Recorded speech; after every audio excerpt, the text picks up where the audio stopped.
Assalamualaikum warahmatullahi wabarakatuh dan salam sejahtera.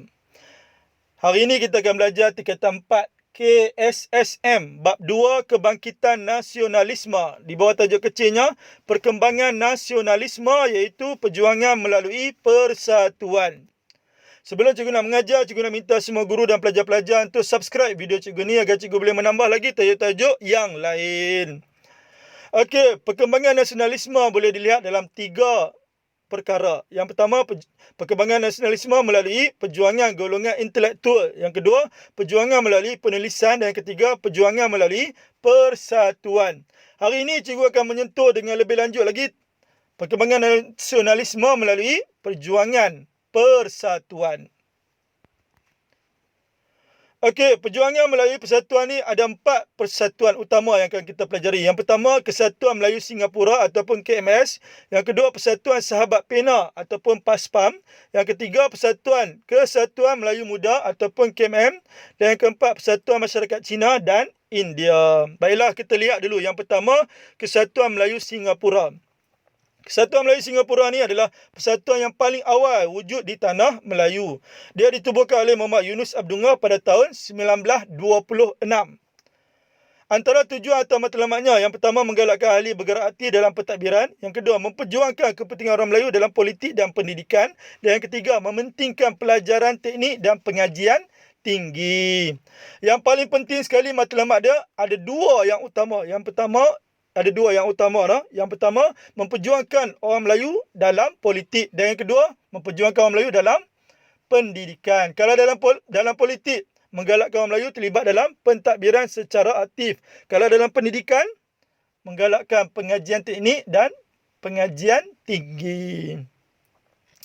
Okey, seterusnya tengok cara KMS mencapai matlamat. Ada 2 cara. Yang pertama, bekerjasama dengan British. Dan yang kedua, meminta British membuka lebih banyak peluang orang Melayu dalam pentadbiran. Jadi ada apa cara? 2 cara. Bekerjasama dengan British dan meminta British membuka lebih banyak peluang orang Melayu dalam pentadbiran. Last sekali, lihat kejayaan.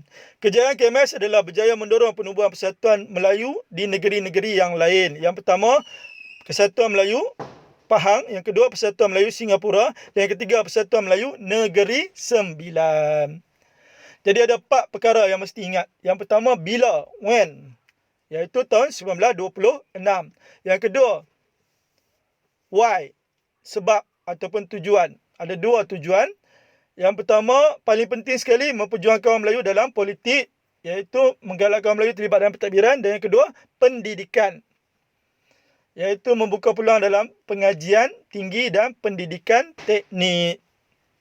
Politik dan pendidikan. When, bila, 1926. Why, kenapa diwujudkan. Ketiga, how, bagaimana ataupun cara mencapai matlamat. Ada 2 cara. Bekerjasama dengan British dan meminta British membuka lebih banyak peluang orang Melayu dalam pentadbiran. Bekerjasama dengan meminta. Dan last sekali, kejayaan, iaitu berjaya mendorong penubuhan persatuan Melayu di negeri yang lain, iaitu Pahang, Selangor, Negeri Sembilan. Ingat 4 perkara tu nah. Yang pertama, when, bila, 1926. Yang ketiga, why. Yang kedua, why. 2, politik dengan pendidikan. Yang ketiga, how, bekerjasama dengan meminta. Dan yang keempat, kejayaan, mewujudkan persatuan Melayu di negeri-negeri yang lain. Okey, seterusnya tengok Persatuan Sahabat Pena. 3 perkara yang akan dipelajari dalam PASPAM, iaitu PASPAM di Persatuan Tanah Melayu. Yang kedua, PASPAM di Sarawak. Dan yang ketiga, PASPAM di Sabah. Okey, kita lihat PASPAM di PTM, iaitu Persatuan Tanah Melayu dahulu. PASPAM ni ditubuhkan di Pulau Pinang pada tahun 1934. Kalau Kesatuan Melayu Singapura, 1926. When. Yang kedua, why. Ada berapa sebab ataupun tujuan penubuhan PASPAM? Ada 2. Yang pertama, menggalakkan ahlinya bersatu. Dan yang kedua, bertukar pendapat. Sama juga dengan KMS tadi. Ada berapa matlamat atau tujuan? Ada 2 yang utama. Menggalakkan orang Melayu terlibat dalam politik dengan pendidikan. Sama juga dengan PASPAM. Ada 2 yang utama matlamatnya. Bersatu dengan bertukar pendapat. Yang ketiga, how, cara ataupun langkah PASPAM mencapai matlamat. Yang pertama, mengadakan perhimpunan tahunan seluruh tanah Melayu dari tahun 1934 hingga 1939. Mengadakan perhimpunan tahunan. Yang kedua, menganjurkan kongres atau persidangan. Jadi ada apa benda PASPAM buat? Ada dua cara dia buat mencapai matlamat. Yang pertama, perhimpunan tahunan. Yang kedua, kongres atau persidangan. Kalau KMS tadi ada apa benda dia buat? Untuk mencapai matlamat, dua benda. Bekerjasama dengan meminta British membuka peluang pentadbiran orang Melayu. PASPAM pun ada dua benda juga yang dia buat untuk capai matlamat. Iaitu perhimpunan tahunan, kongres atau persidangan. Last sekali lihat kejayaan PASPAM.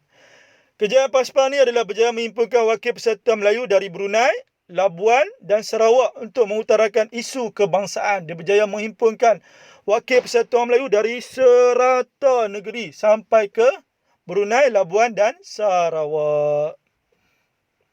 Okey, jadi cikgu ulang balik.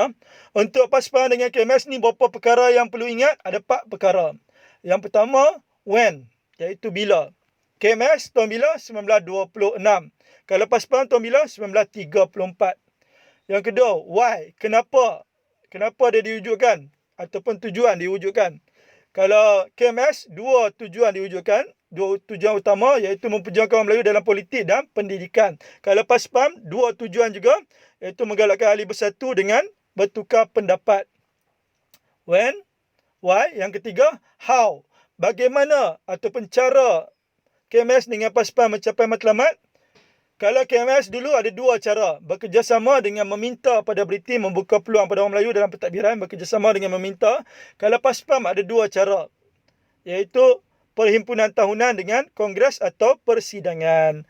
Dan yang keempat adalah kejayaan. Paling penting kejayaan. KMS, apa kejayaan dia? Berjaya mendorong penubuhan persatuan Melayu di negeri yang lain. Iaitu Pahang, Selangor, Negeri Sembilan. Kalau PASPAM, apa kejayaan dia? Berjaya menghimpunkan wakil persatuan Melayu dari serata negeri termasuk Brunei, Labuan dan Sarawak membincangkan isu kebangsaan. Ingatlah 4 perkara yang wajib pelajar ingat tentang PASPAM dan KMS. Iaitu when, why. When ni bila, why, kenapa ataupun tujuan diwujudkan, how, bagaimana mencapai tujuan, dan yang terakhir, kejayaan. Okey, seterusnya tengok PASPAM di Sarawak. Di Sarawak ada cawangan PASPAM di Kuching yang diasaskan oleh Muhammad Rakawi Yusof. Dia mempunyai hubungan baik dengan ahli KMS. Selain itu juga Muhammad Rakawi Yusof bersama Johari Anang mengasaskan Persatuan Melayu Sarawak pada tahun 1939. Jadi PASPAM di Sarawak ada cawangan dia tak? Ada di mana? Di Kuching. Jadi ada satu cawangan PASPAM di Sarawak. Kemudian yang tengok PASPAM di Sabah. Kesedaran berpersatuan di Sabah wujud agak lambat iaitu pada akhir tahun 1930-an. PASPAM di Sabah pun muncul pada tahun bila? 1939. Di beberapa tempat, di 3 cawangan. Jesselton iaitu Kota Kinabalu, Tawau dengan Labuan. Kalau Sarawak, berapa cawangan? Satu saja. Di mana? Di Kuching. Kalau Sabah, berapa cawangan? 3 cawangan. Jesselton, Tawau, Labuan. Ahli PASPAM di Sabah terdiri daripada guru sekolah Melayu, pegawai rendah kerajaan dan juga peniaga. Antara tokohnya Muhammad Yaakob, Muhammad Syamsuddin Osman dan Zakaria Gun. Okey, kemudiannya kita lihat Kesatuan Melayu Muda. Kesatuan Melayu Muda ni ditubuhkan oleh Ibrahim Haji Yaakob pada Mei 1937 dan didaftarkan secara sah sebagai sebuah pertubuhan pada tahun 1938, selang setahun. Dia ditubuhkan bila? 1937. Didaftar sah sebagai pertubuhan tahun bila? 1938. Okey, tengok matlamat atau langkah atau tindakan KMM. Yang pertama, menentang British. Yang kedua, menulis dalam akhbar atau majalah seperti akhbar Majlis tentang anti-British, semangat anti-British dan menyeru orang Melayu bangun sebagai satu bangsa yang mempunyai tamadun dan kesopanan di tanah airnya. Menyeru orang Melayu untuk buat apa? Untuk bangun. Bangun sebagai apa? Bangun sebagai satu bangsa. Bangsa itu mempunyai apa? Mempunyai tamadun dan kesopanan di tanah airnya. Dia ada dua benda. Ada tamadun dengan ada kesopanan. Orang Melayu ni mempunyai tamadun dan ada sikap sopan. Jadi apa yang dia seru dalam akhbar? Menyeru orang Melayu untuk bangun sebagai satu bangsa. Yang ada apa benda? Yang ada dua benda. Ketamadunan dan kesopanan di tanah airnya. Jadi ada apa perkara dia tulis? 2 perkara. Semangat anti-British dan menyeru orang Melayu. Menyeru tentang apa? Menyeru orang Melayu bangun sebagai satu bangsa yang mempunyai berapa perkara? 2 perkara. Ketamodenan dan kesopanan di tanah airnya. Dan yang ketiga, Melayu Raya diwujudkan melalui gabungan Tanah Melayu dengan Indonesia. Jadi, KMM berhasrat nak mewujudkan sebuah negara. Dipanggil negara apa? Melayu Raya. Dalam Melayu Raya ada berapa negeri? 2 negeri. Tanah Melayu dengan Indonesia. Okey, jadi apa formula untuk matlamat atau langkah atau tindakan KMM? Bila khabar raya. Bila merujuk pada British, iaitu British ditentang. Khabar merujuk pada akhbar. Contohnya akhbar majlis. Tentang apa? Tentang anti-British. Dan yang kedua, menyeru orang Melayu untuk bangun sebagai satu bangsa yang mempunyai apa benda? 2 benda. Ketamodenan dan kesopanan di tanah airnya sendiri. Dan last kali raya tu merujuk pada raya juga, iaitu Melayu Raya diwujudkan yang mempunyai 2 negeri, Tanah Melayu dengan Indonesia. Jadi apa formula untuk matlamat KMM? Bila khabar raya. Okey, last kali KMM dianggap radikal oleh British kerana berani menentang kerajaannya. Okey, seterusnya kita lihat persatuan masyarakat Cina dan India. Okey, kita lihat persatuan masyarakat Cina dahulu. Sebelum Perang Dunia Kedua, masyarakat Cina masih menumpukan perhatian kepada keadaan yang berlaku di negara Cina ataupun perkembangan politik di negara Cina. Itu sebelum Perang Dunia Kedua. Kemudiannya Persatuan Orang Melayu Cina, Persatuan Orang Cina Peranakan British ataupun SCBA ditubuhkan di negeri-negeri Selat oleh 2 golongan. Yang pertama, masyarakat Cina yang lahir di negeri Selat ataupun dikenali sebagai orang Cina Peranakan dan Cina yang berpendidikan Inggeris seperti Tan Jiak Kim. Jadi Persatuan Orang Cina Peranakan British ini diwujudkan oleh berapa golongan? 2 golongan. Yang pertama, orang Cina Peranakan. Yang kedua, orang Cina berpendidikan Inggeris. Diwujudkan di mana? Di negeri-negeri Selat. Okey, kemudiannya kalau ada persatuan mesti ada tujuan atau matlamat. Ada 2 tujuan atau matlamat Persatuan Orang Cina Peranakan British, iaitu menggalakkan pelajaran tinggi dan teknikal dalam kalangan masyarakat Cina. Dan yang kedua, menuntut peluang berkhidmat dalam perkhidmatan kerajaan. Jadi ada apa tujuan atau matlamat? 2. Yang pertama, pelajaran tinggi dan teknikal. Dan yang kedua, menuntut peluang berkhidmat dalam perkhidmatan kerajaan British. Kemudiannya Tan Cheng Lock berusaha menghidupkan cawangan SCBA di Melaka pada tahun 1915. Okey, kemudiannya kita lihat Persatuan Masyarakat Cina terbahagi pada 3. Yang pertama, masyarakat India di Tanah Melayu. Yang kedua, masyarakat Sikh. Dan yang ketiga, masyarakat India Muslim. Baiklah, kita lihat dulu masyarakat India di Tanah Melayu. Pertubuhan awal yang mewakili orang India di Tanah Melayu adalah ada 2. Yang pertama di Taiping dan yang kedua di Pulau Pinang, iaitu Persatuan India Taiping dan Persatuan India Pulau Pinang. Bila ada persatuan mesti ada tujuan. Tengok tujuan atau matlamat Persatuan India Taiping dan Pulau Pinang adalah menjaga kepentingan sosio-ekonomi masyarakat India di Tanah Melayu dan menjaga kebajikan masyarakat India di Tanah Melayu. Kemudian langkah atau cara mencapai matlamat mengadakan persidangan India semalaya di Kuala Lumpur pada tahun 1927 untuk membincangkan isu berkaitan dengan masyarakat India dan diikuti oleh negeri-negeri yang lain.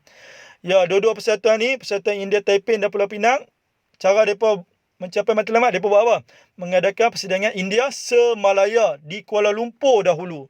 Kemudian buat persidangan India Semalaya di negeri-negeri yang lain. Apa tujuan persidangan India Semalaya? Membincangkan isu-isu berkaitan dengan masyarakat India. Kemudiannya wujud Malaya India Association ataupun MIA ditubuhkan oleh G.V. Tavor khusus bagi golongan India yang lahir di Tanah Melayu. Lepas tu wujud pula Central India Association of Malaya ataupun CIM ditubuhkan pada tahun 1936 di bawah pimpinan Dr. A.M. Susain. CIM ni adalah gabungan 12 persatuan India dan 4 Dewan Perniagaan. Tengok apa kejayaan CIM. Berjaya mengembangkan idea nasionalisme masyarakat India di Tanah Melayu. Masyarakat India menentang penjajah British. Mereka mengembangkan idea masyarakat India di negara India itu sendiri dalam menentang British kepada masyarakat India di Tanah Melayu. Untuk menentang British di Tanah Melayu pula. Kejayaannya juga adalah berjaya mengadakan lawatan Pandit Jawaharlal Nehru, iaitu Perdana Menteri India, ke Tanah Melayu pada tahun 1937. Jadi masyarakat India di Tanah Melayu ada berapa pertubuhan? Ada 4 kesemuanya. 2 diwujudkan pada peringkat awal, iaitu di Taiping dengan Pulau Pinang.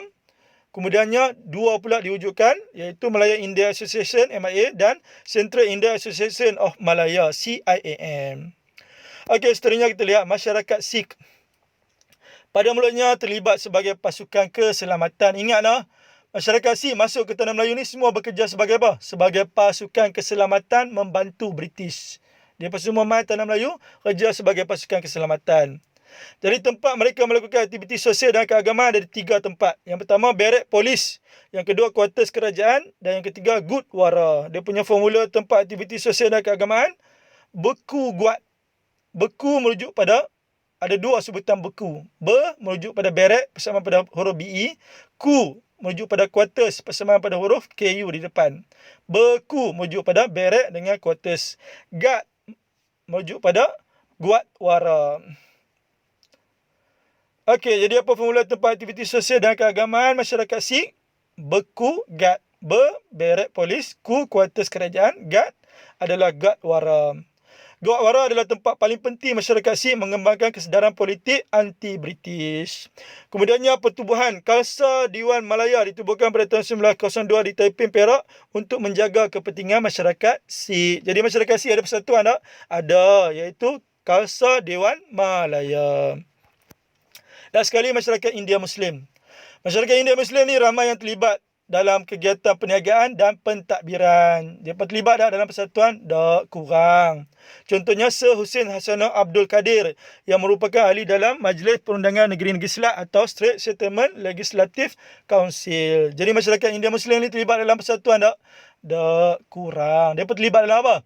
Dalam perniagaan dan pentadbiran British. Okey, kita lihat contoh soalan struktur. Markahnya 244. Kita lihat satu persatu. Soalan A ditanya, namakan persatuan bagi masyarakat Cina dan India di Tanah Melayu sebelum Perang Dunia Kedua. Apa kehendak soalan? Dia nak nama persatuan. Jadi tengok di ruangan jawapan ada nombor 1 Roman, 2 Roman dah ada. Jadi jawab tu ya. Jadi persatuan Cina adalah persatuan orang Cina peranakan British ataupun SCBA. Dan persatuan India pula adalah persatuan India Taiping. Ada lagi tak India? Ada, iaitu persatuan India Pulau Pinang. Okey, tengok soalan B. Soalan B ditanya, jelaskan matlamat penubuhan persatuan-persatuan di 1A. Kalau Cina tadi adalah persatuan orang Cina peranakan. Kalau India tadi, persatuan India Taiping. Tengok di ruangan jawapan soalan struktur ni ada nombor 1 Roman, 2 Roman tak? Tak ada. Jadi kena jawab dalam bentuk ayat.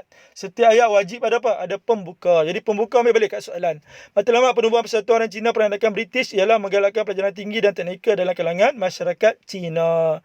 Nak bezakan persatuan Cina dan India nak guna perkataan apa? Guna perkataan manakala. Manakala persatuan India Taiping pula ialah untuk menjaga kebajikan masyarakat India di Tanah Melayu dan mengikuti perkembangan politik di negara India. Okey. Last sekali tengok soalan C untuk struktur. Pada pendapat anda, mengapakah kegiatan berpersatuan penting kepada pelajar? Apa kehendak soalan? Mengapakah dulu? Mengapakah merujuk apa? Sebab. Sebab-sebab kegiatan berpersatuan penting. Tengok di ruangan jawapan soalan struktur ada nombor 1 Roman, 2 Roman tak?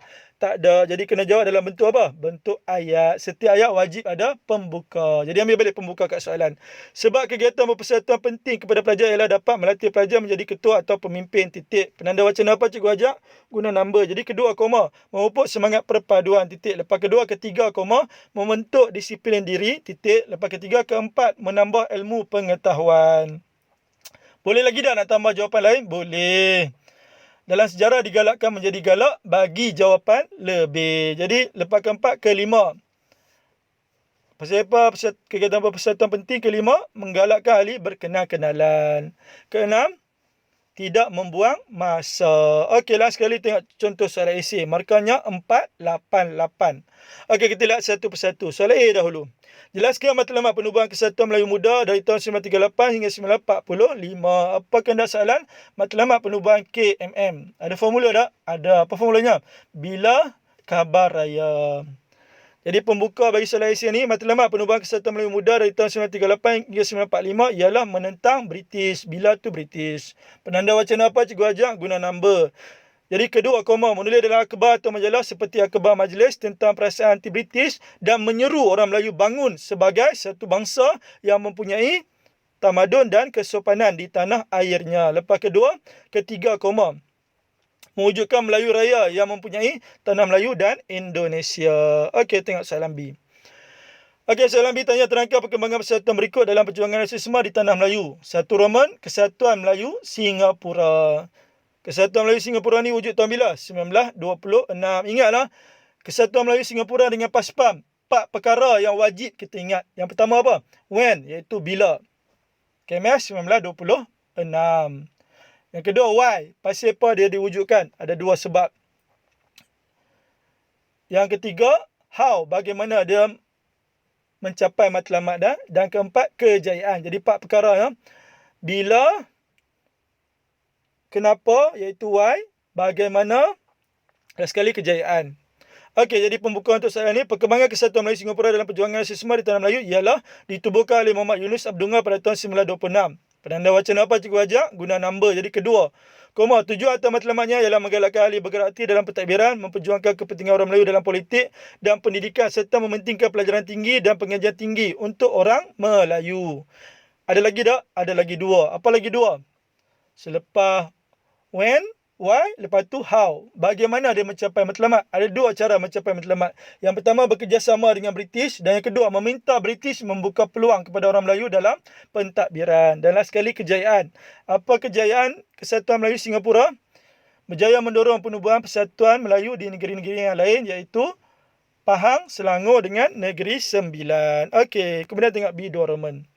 Perkembangan Persatuan Rasisme di Tanah Melayu iaitu PASPAM. PASPAM ni ada apa perkara wajib kena ingat? 4 perkara.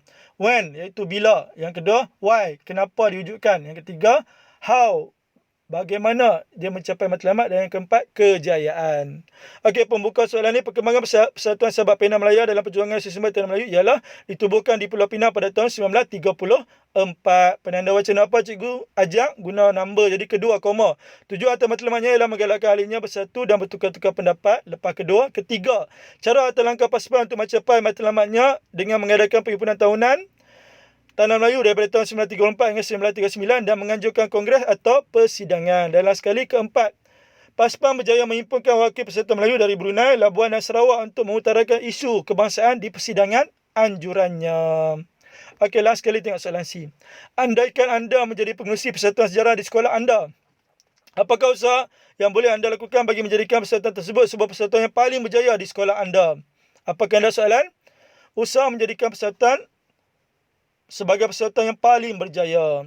Jadi dia punya pembuka, sekiranya saya menjadi pengerusi persatuan sejarah di sekolah saya, usaha yang boleh saya lakukan bagi menjadikan persatuan tersebut sebuah persatuan yang paling berjaya di sekolah saya ialah mengadakan pertandingan semasa sambutan bulan-bulan penting. Contohnya mengadakan pertandingan bercerita semasa bulan kemerdekaan. Huraiannya, hal ini dapat menarik minat ramai pelajar untuk menyertainya, di samping dapat mengasah bakat pelajar dalam bidang penceritaan. Kesannya lah sekali. Kesannya dapat melahirkan sikap berani kehadapan dalam menyuarakan pendapat dan berkenal-kenalan sesama peserta dalam yang menyertai pertandingan tersebut. Ingatlah, untuk soalan kebat ni, soalan yang terakhir kebat ni ada 4 perkara yang cikgu ajak. Yang pertama, isi. Yang kedua, huraian. Huraian bermula perkataan hal ini. Yang ketiga, contoh. Yang keempat, kesan. Okey, jadi isi yang kedua, guna number. Jadi usaha kedua ialah mengadakan lawatan sambil belajar ke tempat-tempat bersejarah. Contohnya, mengadakan lawatan ke Muzium Pahlawan Negeri Kedah. Huraiannya, hal ini dapat menambah ilmu pengetahuan pelajar tentang sejarah perjuangan kemerdekaan tanah air. Last sekali, kesannya, dapat menaikkan semangat cinta negara dan mengeratkan hubungan sesama ahli lawatan. Ada lagi tak usaha lain? Kalau buat seminar boleh tak? Boleh. Usaha yang ketiga, menganjurkan seminar kerjaya. Hal ini agar dapat menambahkan minat pelajar tentang kerjaya dan menaikkan semangat pelajar untuk berjaya, untuk belajar dengan lebih kuat lagi untuk berjaya. Contohnya, seminar keusahawanan muda ataupun seminar akaunten negara. Kesannya, pelajar dapat menanam keazaman yang tinggi untuk belajar dengan bersungguh-sungguh dan mencapai cita-cita yang diimpikan. Okey, hanya sekadar itu sahaja daripada cikgu. Kita jumpa lagi dalam kelas sejarah seterusnya. Permintaan cikgu yang terakhir, tolong subscribe video cikgu ni agar cikgu boleh menambah lagi tajuk-tajuk yang lain. Sekian, wabillahi taufiq wal hidayah. Assalamualaikum warahmatullahi wabarakatuh.